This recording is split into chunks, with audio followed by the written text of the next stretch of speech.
Hey, how's it going, gamers? It is your boy Golden12 back with another Genshin Impact video. Today we'll be going over what you want for Baal, what you want to run on your Baal. Now, I need to mention a couple other things because this will definitely be impactful for light spenders and free to play on how you're going to be spending your resin and other various resources and things you will be doing until and during the release of Baal, the Raiden Shogun. I'm going to go from the bottom up on priority, or I mean, in terms of like, character details. So we're starting at talents, right? And we'll end up at weapons at the end. And this is important to note, this character you want to build a specific way, and she will be very stat hungry compared to some other characters, right? And the reason for that is due to how her passives work and additional scaling. I'm not going to get too into that. If you know, you know. If you don't know, then just take note, right, of what you're going to want, right? I'm going to try to, leave it light on the spoilers. Anyways, let's get into it. So, with the talents, right? You gotta understand this. It's ults are nothing. You're doing the ult or nothing. Here's the thing. The ult is where she gets basically everything, right? It's all built around her ult. You're gonna want to level this thing first over everything else. Her normal attacks are kind of bad. They're just bad, actually. No, not kind of. They're just bad. You're leveling the ult first, 100%. You'll get the most benefit from the ult by leveling it first. I'm not gonna go into details on it, but again, you level the ult first. You'll get more damage out from her, and it's easier to run her if you level the ult first.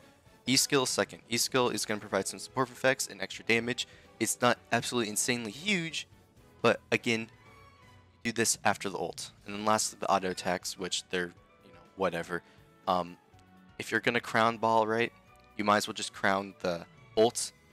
Leave everything else at 9 or whatever. You can crown the E skill as well, but you might as well not even crown the auto attacks.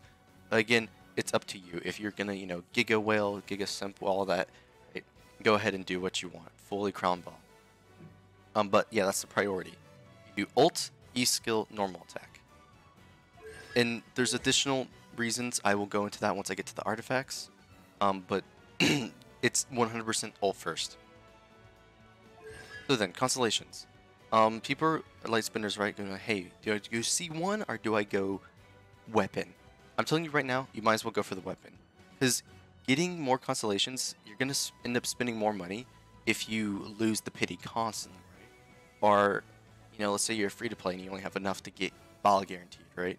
And you're kind of conflicted on, continuing summoning or spending all that stuff. The argument for C1 versus weapon shouldn't exist at all because it's not worth getting C1. You might as well go for weapon. C1, it will buff the resolve stacks you get. So it's going to help with Baal's rotation.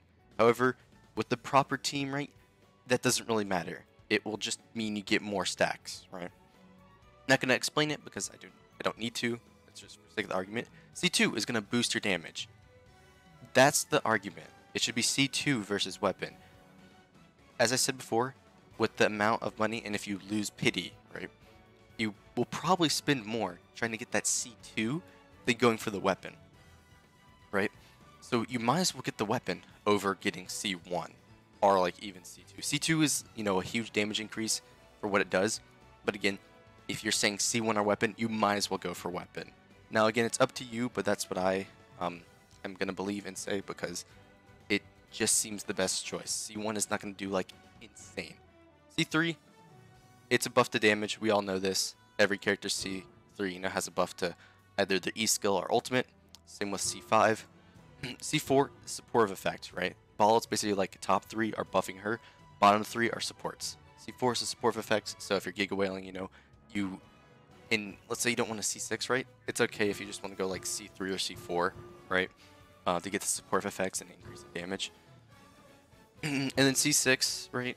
It's literally just better rotations, cooldown reduction, all that stuff.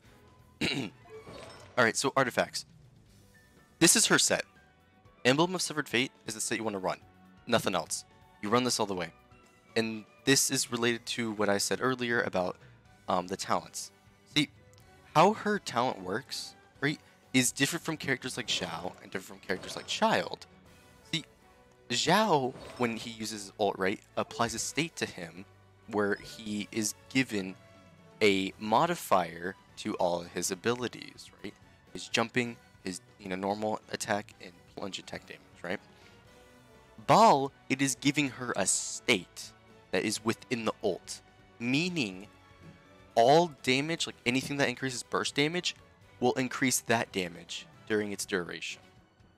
Right, so let's say, Child, right, with his skill, right, his E skill gives him a stance. If you had something that buffed elemental skill damage, it would buff his E skill, right? Because it's, doing, skill damage, right? And so that's why with Baal, you have to run this set.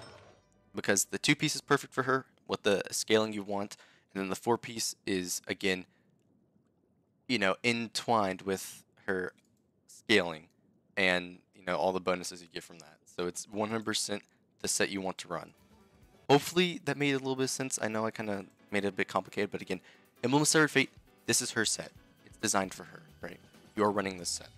Now, notably, right, you can, if you, let's say, basically if you're not in Inazuma, right, you could do 2 Thundering Fury, 2 Noblesse. It's not going to be as much damage. No. You're definitely missing out on a ton of damage. But again, it's basically Emblem of Severed Fate or nothing. Like you can mix and match, like attack percentage, glad, whatever, but you are not going to be doing anywhere near the same amount of damage.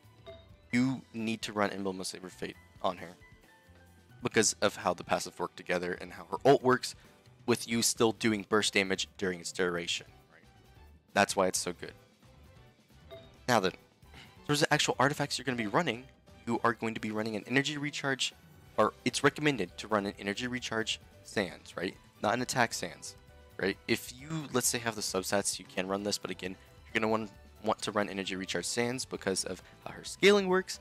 You're going to want to run an attack goblet. Now, it is possible to run a electro goblet, right? However, an attack goblet will be way better due to, again, scaling of her passive and the stats she'll be starved of. As I said before, this is going to be a very stat-hungry character, so you're going to want to have your attack be decent if you plan to, damage with her. And as for the helmet, it will obviously depend on what your substats are. I'm going to be using a crit rate one. Now, currently I'm Copium hard because I have this really good 4-star piece, and this is all that I can currently use. I'm hoping to get a better one, but yeah, that's what's going to look like. Attack Goblet and Energy Recharge Sands. 4-piece Emblem of Severed Fate. Now then, for the weapon, we will be given a free-to-play weapon that you should just run.